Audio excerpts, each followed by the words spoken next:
Good evening, everyone. I hope all of us are still awake. Yeah, with limited audience that we have now in the room. So we have two choices now. The first choice is to be in our own world and take time off. And the second option is be interactive and take this time to really learn and see if there is any possible opportunity of interaction. So anytime during the 10 minutes that I have, if you feel you have any questions, feel free to ask. But let's see if we can spend these 10 minutes to at least pick up things that probably I might have something to learn from you or the other way around, right? So I have just about 50 slides. No, I'm just joking. I have a very limited set of slides, and they're slides which are not talking about technology per se. I think we've heard a lot about this since morning. It doesn't talk about cybersecurity to the extent that we saw in the recent panel discussion. And especially, after lunch, the sessions are usually kind of slightly slower. But thanks to the panel discussion, I think it was able to bring in some excitement. So let me see if we continue to have some excitement left unless the slides come up on the stage. Okay, so finally we have got the slides up there. Now we have heard the people talking about the changes that have happened in the last few decades, right? We heard about somebody talking about the way the railway tickets were being booked earlier. And the example that comes to my mind is, do we remember the Indian Airlines 6-page ticket booklet that used to be issued when we used to travel by air many, many years ago, right? And look at it today. Just few, days before, you could actually take a printout and get in the airport and get in the flight. Now even that has changed. You don't need any physical copy of the ticket. A mobile is good enough for you to get entry into the airport and in the aircraft as well, which is going to change even further. You might not need even a mobile also a few days from now. So your face would be good enough to get you inside the airport and in the respective flight that you're supposed to board. That's how things are changing, right? But looking at the way this paradigm shift has happened, there was a computerization era that started a few years ago. And I remember a lot of government people specifically feeling a bit disturbed in terms of how this change is going to impact the jobs of people. There was a resistance for a lot of people to even look at the computer-based jobs. And there used to be something called a typewriter that used to be very, very prevalent in those days. And people used to feel good about, about the typing speed. I remember a lot of jobs used to ask, what's the typing speed that you can type at for you to be eligible for a job? Which is irrelevant now. Because with computers in hand, not only have our government folks been able to establish the outcomes that we are supposed to, but it has also given so much of power, right? And my only submission here is that anything new that comes in front of us is complex or sometimes seems scary till the time we get used to it. Again, an example of when we started buying on Amazon. I'm sure all of us would have interacted or used the Amazon app to buy some orders. In the very initial days, we were scared. Should I use my credit card details out there? Am I going to get the right shipment? Right? We used to be very, very scared of having a bank transaction using a mobile. In fact, forget about transaction. We used to be scared about smartphone itself because we were so comfortable with the button phones, and the moment smartphones came into our hands, it was even tougher to imagine how things are going to be. But look at it today. So from the computerization era, we moved to automation era. That's when a whole lot of things moved and started moving into a manual-less era, which is the automation stage that came in. And what we are getting into is going to be an open digital ecosystem era. That's what we spoke in the morning, that whatever we do, whatever technology we use should be interoperable. right? So for instance, initially there used to be some challenge for people who used to have an Apple phone versus an Android phone, but it should not be a limiting factor anymore. It should not matter, right, whether what kind of a phone I'm using, as long as I'm able to get the services. What this leads to is how government is adopting to this whole era of change. And I'm sure most of you would be aware, 8 years ago when Government of India launched the Digital India Mission, there were 9 pillars that were identified around which the whole technology change and the shift is going to happen. What this will do is bring in a standardized form so that every state, every government body is able to create a framework which is standardized. We heard about the Ayushman Bharat digital mission in the morning today during the conversation. What it does is it brings in a standardized approach. Otherwise, if you look at it, every state has their own health policy that they're already having, right? But it is a fact of matter that every state is at a different stage of this journey, right?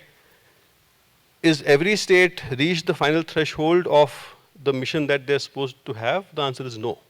So that is where, right from the health registry, health ID card, the unique ID card that everybody is going to have, to electronic medical records, to health information management system, to every area, every state will have to be aligned, to those areas. Now that leads me to talk about the trends that are going to be emerging in government. And this will not take much time, but what is important for all of us to understand is what are these 5 areas that are going to be prevalent so that we can have conversations around these areas. So the first one is we are turning out to be as digital citizens. Like I was saying in the morning, we are as good as our digital entity or authorization that we have across various areas, be it Aadhaar, be it passport number, be it health ID number, be it PAN ID card number, be it my license number. There's so many identities that I'm carrying today as a citizen. So what's going to happen, and happen very soon, is that these are going to get integrated. These are going to get integrated as a common denominator where I don't have to look at 5 different areas to be able to moving forward with any kind of authorization or any that is required to happen. This will bring in a humongous amount of uniformity across the board. And this will have to happen because we already had so many call-outs in the morning today that the departments do not talk to each other from a data standpoint, right? So this is one area that is going to be extremely important. The second area is going to be the trend of modernization or the emerging trends.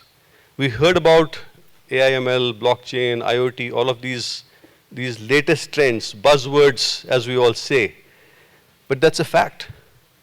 In the last 2 years, most of the services that were rendered during the COVID times, 40% of that were delivered leveraging AI/ML services. I'll give a classic example out here. I'm sure all of you would relate to it. During the COVID times, when there was a scarcity of the medical equipments, the oxygen concentrators, right? There was a humongous supply that started coming in from a lot of countries, right? Now, imagine a scenario when we had lots of countries giving us lots of medical equipment, and we had multiple states who had specific requirements.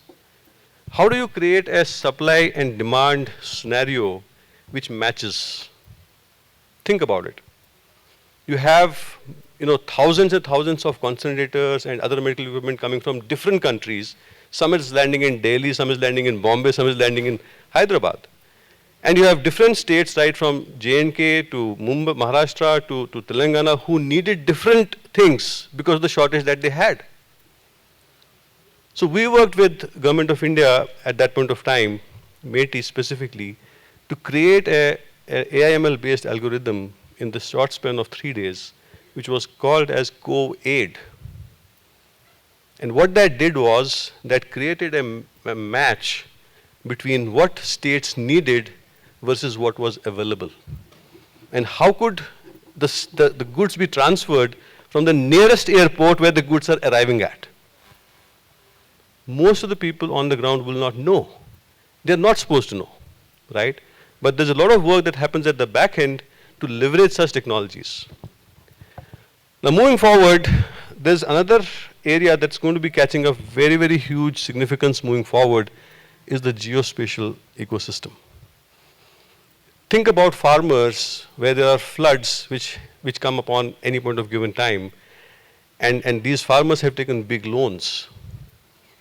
How do they substantiate in terms of how well their farm was before the floods occurred? How will the insurance agencies clear their claims if they don't know how much of area was covered by that farm and what was the quality of the farm?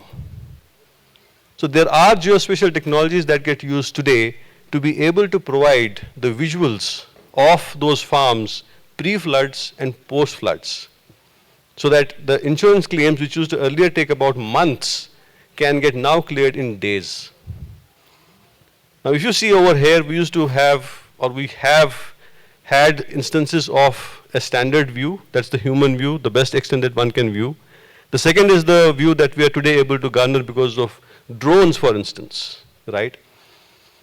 But there are areas which are bigger areas to be covered. Imagine about mines.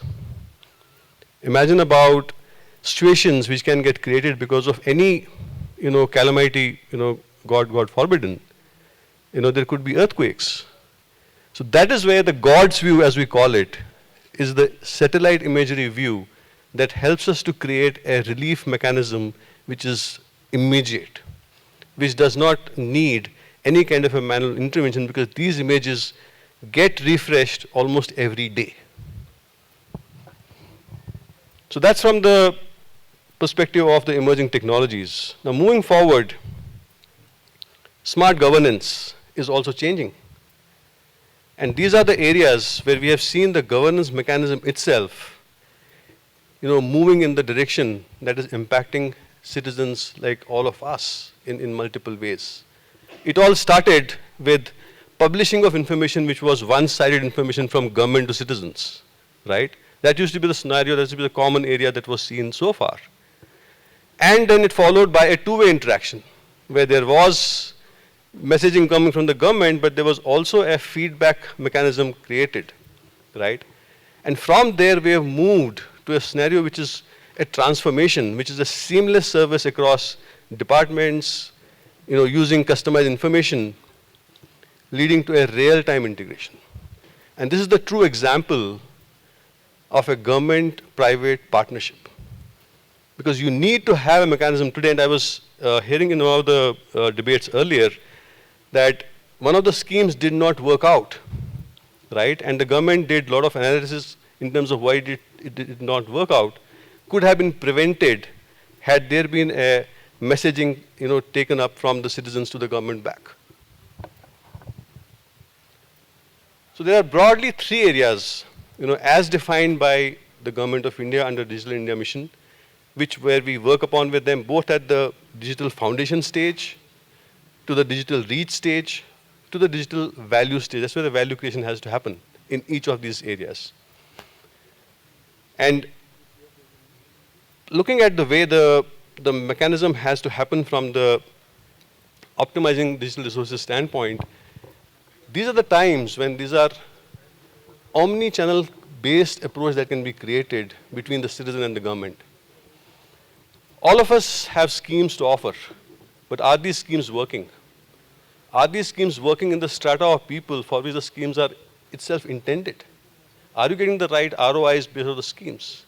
So how do you create mechanisms basis the data analytics tools that we have to operate and the actual feedback that comes from people right from the fields in their native language using bots in their areas which are converted from speech to text, right, through various media which are operational today, basis WhatsApp or Facebook or Twitter or whatever it could be.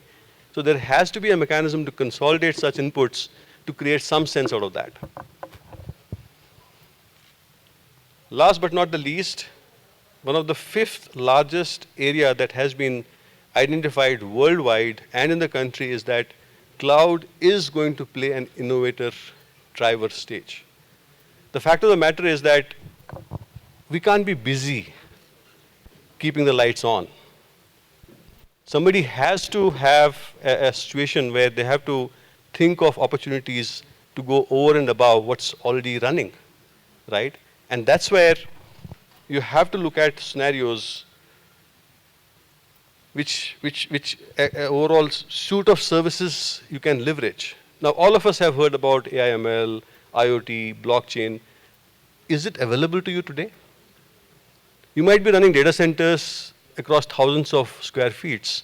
Do you have all these services available? Yes or no? The answer is no. On cloud today, we offer 200 plus different variety of services. Now, agriculture department may need a specific service which is based on the geospatial technology. Land records may need a technology which is based on a 3D spherical data to be able to look at the dimensions of changing cities, landscape. How do you manage the water bodies are not getting, limiting every passing day because of various reasons? So are you able to get the benefit of 200 plus services today is something that we need to figure out. What that leads to is a possible option of looking at, so for example, when you receive today emails, right, whether it is a Gmail, whether it is a Hotmail, whether it is any mail, do you even know where does that mail come from? We don't even know.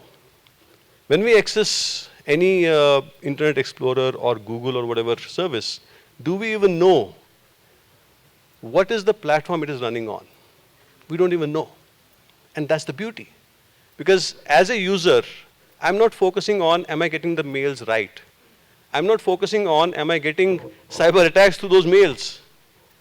I'm not worried whether my mails that have come 5 years ago are still there or not. That's the level of trust I have. And that's exactly the trust that the government departments need to have.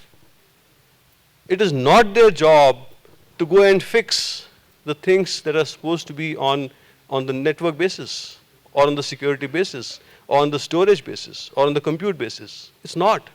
Because then that relevance of the government ecosystem and the government machinery gets defeated. And that's where the most of the time gets spent on, or the efforts get spent on. So if there's a possibility of getting a virtual data center which gives you the flexibility of 200 plus services, which gives you the flexibility of working on one server or 500 servers in a span of a minute, which gives you access to 1 MB of storage to 1 petabyte of storage in a span of 1 minute, is something that's going to be important. Because then you will start focusing on how do I leverage the outcome-based scenarios. And that's where there's immediately a shift that happens to the deliverables. Ideally, if I must say, we should start from the end objective in mind and work backwards, right? As a governance, we all talk about maximum governance. But maximum governance is going to be possible only when we identify the outcomes that we want to achieve and then work backwards and see how do I get it from an operational standpoint. There are enough myths people have saying, what's the big deal about cloud? I already run a cloud similar environment, I have a virtualized environment, right? That's not what cloud is. Cloud is not just taking your infra of compute, storage, and network onto cloud. That's not what cloud is. Let me give you 3 scenarios here. The first scenario that you see on my left is the scenario, that's the way the current organizations are spending time and effort on. So all the energy, all the effort, all the goodness is going to be spent on the first part of this, which is not going to be easy. And that's why most of the government departments will enter into an agreement or a contract with some MSP or MSI. right? Because nobody has the capabilities of managing all of this. Then comes the second part where people do a half-hearted attempt saying I have merged or migrated some part of my requirement onto the cloud, which is where still, what you're still managing is all those red buckets. But what is the ideal mechanism? The ideal mechanism is the right part, where all the green buckets there are supposed to be managed by the cloud service provider. That is what takes the pain away from you. That is what is the true utilization of cloud. And that's when you get to have an efficient and effective running cloud in the environment. In the paucity of time, I would just say that cloud in itself is a journey. It's not a all for nothing kind of an environment that one has to look at. But there has to be a starting point that has to be made. We also spoke about data governance. Understood, fairly understood. We can't migrate entire data on cloud, absolutely fine. But there has to be an approach that has to be taken where the data resides locally as mandated by MATI guidelines, right? Because they do enough due diligence on that front so that data does not go out of the country. And on the cloud, data is still managed by you the way it is managed today in an on-prem environment. But having said that, I think starting from small, and one more thing I would want to also mention here is that when you look at a virtualized data center, and if you look at a DC on cloud, you don't need to have a DR. Because as part of the DC running, it's already getting redundant mechanism almost 8 times, so that in case there are any issues that crop in, it gets recovered without any issue on time front. But having said that, I will leave you with one small example. This was with the government of Telangana on their Arogyasri Health mission, where they provide insurance or medical assistance to people under people who are living below poverty line.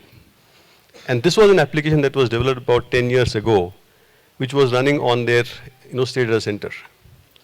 Now imagine COVID times when people were trying to go to hospitals and they were not able to get approvals because either the application was not working or they were not able to fetch data or the approvals were not happening. And that was the biggest pain point, because for people who are already below poverty line, are critically ill, not able to get their entry to hospitals approved, imagine the plight. So we worked with them. We initiated a small POC with them. We did a pilot for 2 months in which we migrated, created the debug for the application which was already there, and migrated that on cloud. And after a span of 3 months, there was a seamless migration that happened. And I'm glad to share with you that this is today covering almost 40 million people in the state of Telangana, covering about 2,400 different types of surgeries and so on and so forth, across government and private hospitals, without any downtime. Absolutely without any downtime. And that has changed the quantum of a feedback mechanism from those citizens to government saying this is working now. This is exactly what's working now. And that's where, if I relate to my earlier point, we have shifted the focus from working on those applications and infra and uptime and all of that to the outcome, which is the patient getting approval from the tool real time? So this is one example, but there are many others. But anyways, I think absolute pleasure being here. My email ID is mentioned there. If there is any further requirement for us to speak, get in touch. More than happy to do that. And glad that we had this session in Srinagar. This happens to be my birthplace. That's good, sir. It is absolutely special to be here, and would like to have more opportunities to be here and. Sure. And partner with the government here. Thank you very much. Thank you, Ajay, sir. So I'll request a moment of yours on the stage.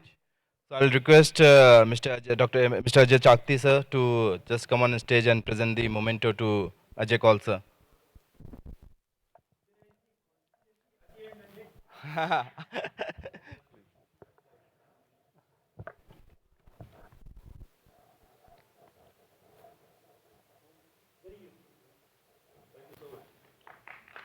Thank you, sir.